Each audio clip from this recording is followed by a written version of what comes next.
Magandang araw po, welcome po sa aking channel, Love9 TV. Nandito po tayo ngayon sa General Trias, Cavite kung saan meron po tayong bagong video presentation.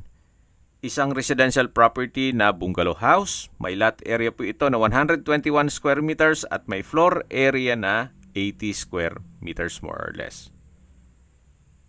Meron po itong 2 bedrooms, 1 toilet and bath, living area, dining area, kitchen, at meron pong garahe.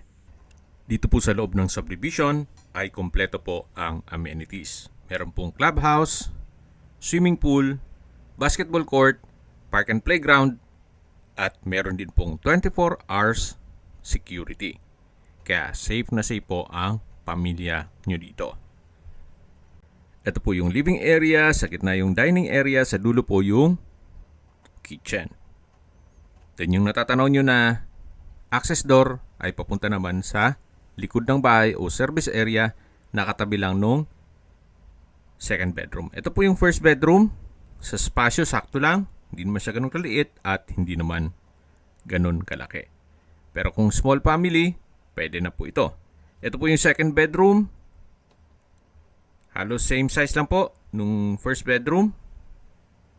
At kung sakali man po na ang budget nyo ay below 4 million, well, ito na po yung pasok sa inyong budget.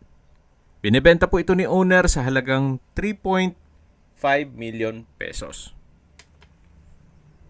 Ang full video presentation po ay mapapanood nyo sa aking main YouTube channel na Love9 TV Official. Kung may mga katanungan po kayo, tawag lang po kayo sa aking numero. Maraming salamat po.